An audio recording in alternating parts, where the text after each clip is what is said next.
topic? We can talk about the new feminist movement. The new feminist movement. Oh, the feminist movement. All right, new feminist movement and the new Black Power movement. Let's talk about those two things. Are you okay with that? What? Give me a topic. What you want to talk about? It don't matter.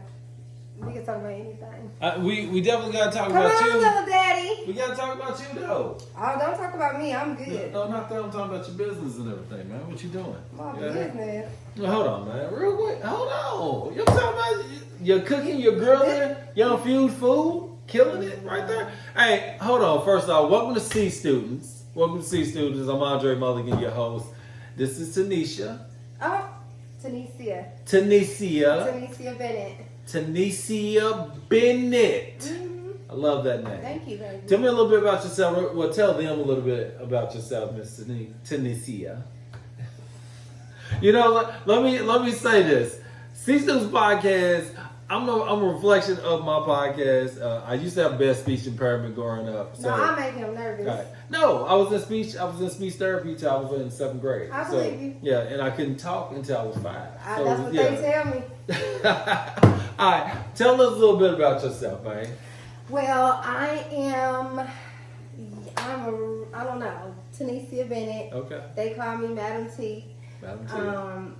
I don't know. I just been cooking and being myself. I don't know. I don't know. I'm just me. Okay. Which I can honestly say. Your Cajun lobster that amazing. Hey, I swear to God, I'm about to cry. Hey, but hey, it's right here. I just felt bad because I had just met her. She makes me feel like I'm back home in Kentucky. Aww. And she was like, "Come and eat this food." It was her and all her friends. And I go over there, and she just so welcomed me. And the food was, damn. I didn't know they had it like that. Goodbye. She put her whole foot in it. See, people give LA people a bad name. No, I mean, I didn't know you could put your foot in it. Hell yeah. Your foot? Shit, put my titty in that bitch too. I thought the foot in the titty went away after 95. I think, 95, that's when the drugs hit the black community. Oh, that's fucked up. Big Mama can't cook no more. Big Mama can't cook no more. You Big Mama now. Look at you. What are you, 37? 32? You a Big Mama, you 32. Fuck it. Alright. Fuck it. That's funny. So, tell us, I wanna talk about this because, you're very pro-woman. Mm-hmm. But you're a different kind of pro-woman. I want to explain, but I want you to explain it first, and then I can say what it is, but I think I would rather you tell me what the pro-woman is.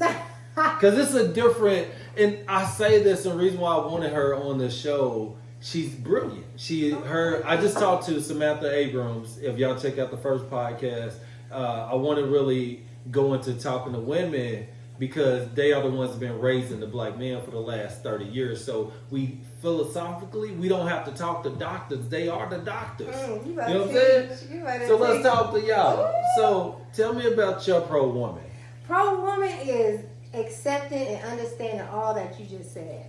And see, being a person that is proud of being a woman, like when I grew up, I was taught that being proud of who you are was a bad thing. I used to get into fights with these hoes because they would be mad. Yeah, they would be mad talking about why you walk like that with your chest hanging out, your chest up and shit like that. And I would be like, damn. And it's crazy because I was raised by a man. Yeah, okay. I was raised by a man. I was raised by my stepfather, and I didn't even know that there was a limit to how you feel about yourself. So once I started to understand the power of a woman and the goddessness of us, and when that pussy opened to 10 centimeters and put a whole human being out that motherfucker, child, I said there was something powerful in that. You better preach. I'm serious. Without us ain't shit. Yeah, so that's where it happened.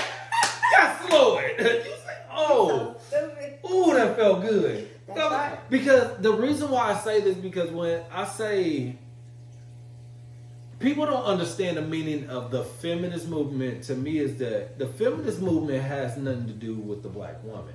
To me, because it doesn't benefit you.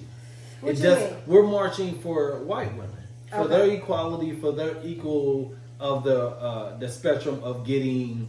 Not only just getting jobs, but also getting that pay. Right. You know what I'm saying? Of that 75 cent, how much are black women, Asian, Indian, Hispanic women making? They are still going to be the nannies to white women. You know what I'm saying? So that's when you look at the feminist movement, we have our own different cause that we need to focus on. So that feminist movement does not empower y'all.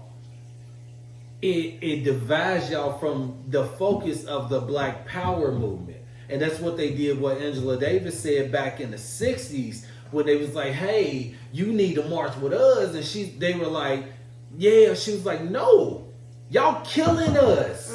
I can't fight for y'all when y'all killing our sons. Hold on. The feminist movement matters, but you killing my son, my brother, and my husband. No. That's a package deal. You can't take me away from him. And that's what they do every time. It falls in trails. So what happens is, soon as black men get to getting killed and we start talking about equality, we have LGBTQ rights come, and then women equality come as that package deal. And the focus is no longer on the black man, because in 2002, they were killing black men in Cincinnati like hot potatoes. Yeah, but the issue ain't the black man right now. The issue is we're talking about feminism. We talking about feminism. So you said how that fucking jumps right on back to y'all. Right. So listen, when you have these movements, when you have the feminist movement, what's the difference between, now you mentioned like the new movement, which is what the Me Too movement you're referring to? Yeah. So with like the Jeffrey Einstein and all that stuff, and sexual harassment and all that stuff, right? That's really where it stemmed from, the Me Too movement. Okay. Yeah. Okay, yeah. And then it's referencing, I guess, feminist power, but not even in that sense, just respect, like we were talking about earlier about Anita Hill. Yeah. Like her situation, her being a black woman, and it still didn't even work when it was a black man that did it. Correct. And she still got, like, pounded by Joe Biden and all the rest of the Senate, you know. And what's unfortunate is that the power of women, of a woman, has always been, slowed down or oppressed, it has. Like, and the crazy part is, I feel like women fight for black men more than black men fight for black men. Correct. Wait, but just listen. When there is something going on, and there is always an example of a black woman in the forefront of the movement. Right. And on every level, Rosa Parks, Angela Davis, like even when you go back to, and we're talking about actual change. Yeah. We're not just talking about marching and shit like that. Right. Like actual shit. And women always get the short end of the stick. You know what I mean? When it comes to just society, like you said, rate of pay. Their word, us being able to say something and you actually believing it. Right. To be true, me being a single mother, not looked down upon, like, why are you a single mother? No, I'm serious. Those are things that people look down upon you as if, there's no power in being just the woman of a child. Right. This is what I mean when I talk about the feminist movement. I think the feminist movement needs to be surrounded around women of color and triggered down, because y'all are the ones that control the black man. Right. We can fix that, but y'all have to fix that circle of women within that, because you do have the situation with Harvey Weinstein, but also you have the situation with Bill Cosby. Then you have the situation with R. Kelly, right? These are three different situations that everyone looked at totally different. R. Kelly, they ignored it for years, right? So we knew this. We threw that out there. Then you get to the Bill Cosby situation.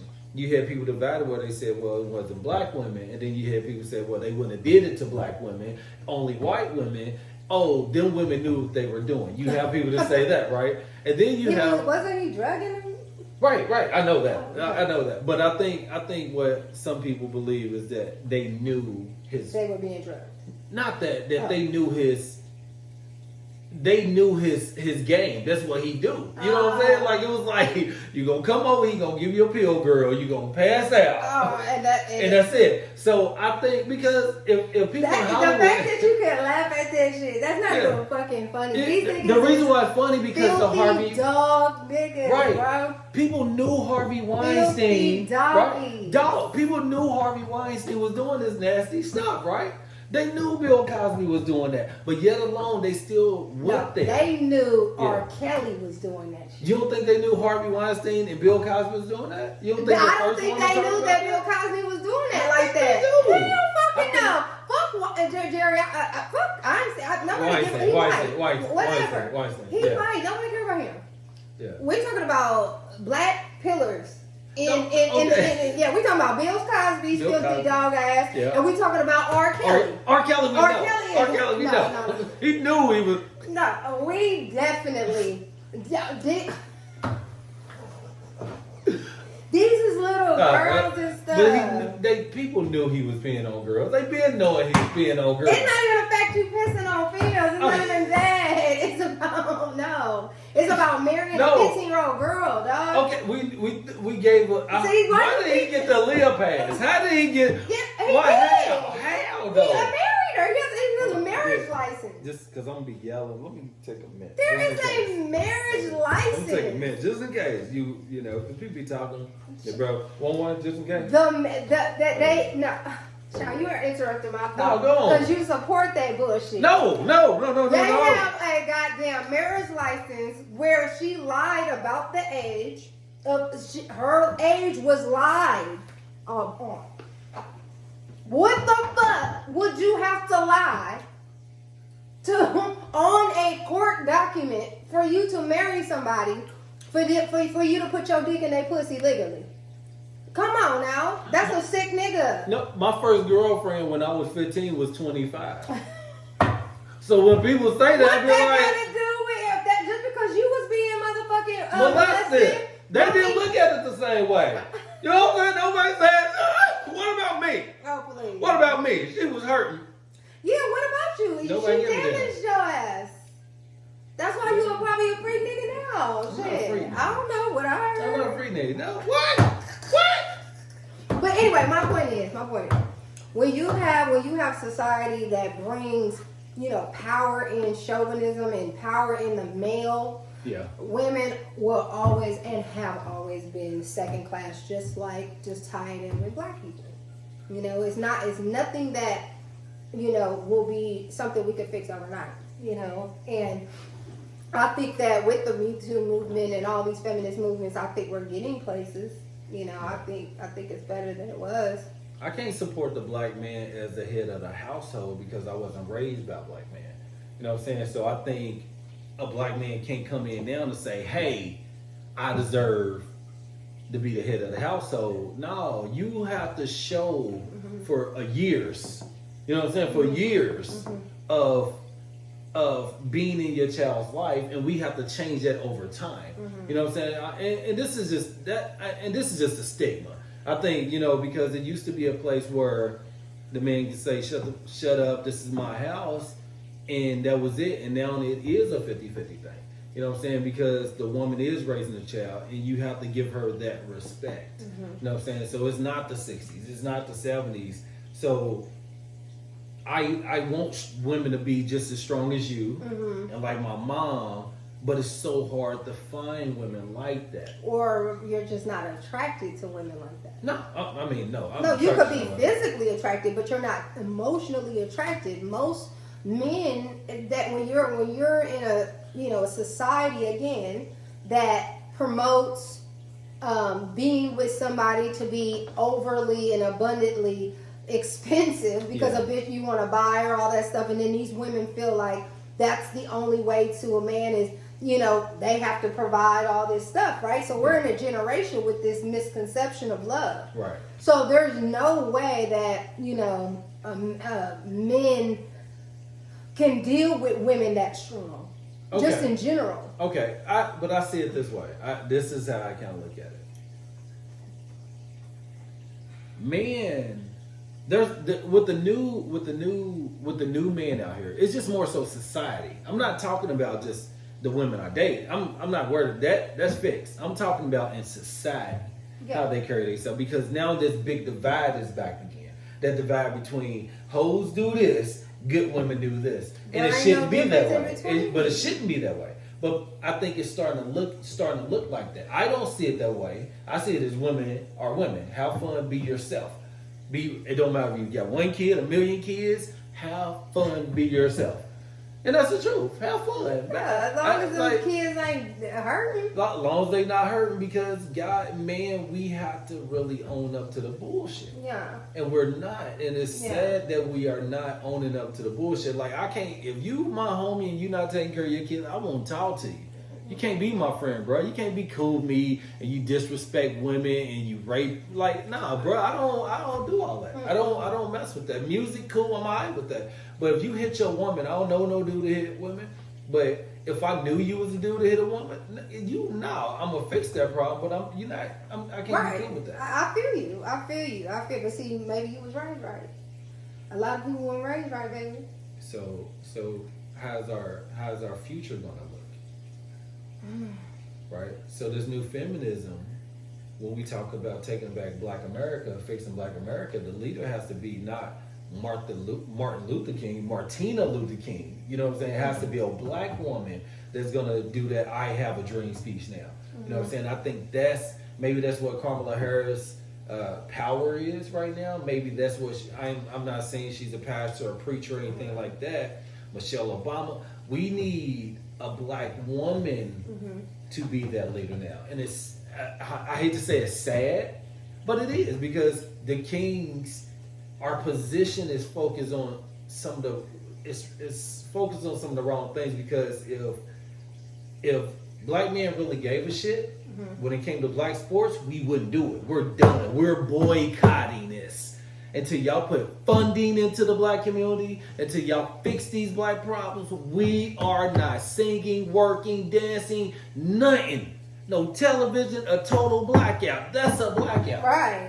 But we won't do that. No, people ain't ever going to do But black women will do that before black men would do it. Before. Hey, there you go. So there you go. That's why Martina Luther King has. But there are a lot of black men that would, though. So that's the thing. Yeah. And then like you say, black men are influenced by black women. LeBron James has that power. He has the power. Well, I mean, there's people that's tried. Colin Kaepernick, but that's not LeBron James. I know, but you gotta be LeBron Michael James Jordan. don't want to do it because he's not going to uproot the system. These are your people that you guys choose as pillars. I remember when a kid got shot in Louisville, and I held a protest. This is in 2010. This kid got shot by the police running down the alley. And I put a protest, and I went to all the big churches. I went to schools. I went to everybody. I had 5 people there. 5 people. You missing one people. You missing one thing. Women. You missing the female energy. Yeah. That's the reason why men go to church, y'all. It's because women are there. The reason why men go to a club, spend money, drink, is because women is there. The only way you gonna get the crowds to come out is a woman. And I feel like there are not that many women that are brave enough, secure enough, and have that much confidence, like to be able to lead a mass amount of people. Because they're, like you say, Martina King could very well do it. Tamir Rice. Look at all this. Look, Tamir Rice is that boy that got shot. No, not Tamir. My fault. Sorry, it's Samantha Abrams. Okay, there's Samantha Abrams that's out of her. Yep, in Atlanta. Out of Atlanta. Sorry, what is it? Tamara Mallory. That's what I meant. Tamara Mallory. There's a few of them, but it's like what I'm saying is, I mean, but Michelle Obama, what she could do, what. Condoleezza Rice. Right, Condoleezza Rice. All of these people that can have the masses. Oprah. Gail, Gail. that have a mass amount of followers. Who went with Cory Booker? Right. Wow. But it's interesting how those people, I mean, I don't know if Medea can do it. So down with you. Medea can't Tyler Perry do it? Tyler, put your dress on, dude. That is correct. He can be Martin Luther King. It might just be capitalism. It might be the fact that they may lose more than they gain in their head. That, like, I don't know why these huge, strong, like, you know, Beyonce kind of does it a little bit in her music. In her music, she really does have a like a stance about black people. Oh yeah, well, but Beyonce. I think Beyonce's stance affects music. It doesn't affect the people yet. Well, I think because it's too good. I think that Beyonce and like Rihanna and these people like this, these sex symbols of black women, has made blackness be beautiful. Right. That's what I mean. So like her protest is a sexy protest. It's like wear your afro, be natural, don't wear lotion. Like we need that revolutionary, that KRS-One, that Marcus Garvey, that really, you know what I'm saying? But that's James what I'm saying. Brown, You've never seen it in a female. Yeah, Angela Davis, but still, it wasn't Sister Soldier, Lauryn Hill. Their pivotal change, like Angela Davis, out of everyone that you named, might have been the most impactful because she was praised around the world. And and that's what I'm talking about. I'm talking about actual global praise. Yet praise on your stance, on your political stance, and on your you know. And we're not talking about religion. We're not talking about all the other things that people take so, you know, and make it so much the priority in life when it's really the people.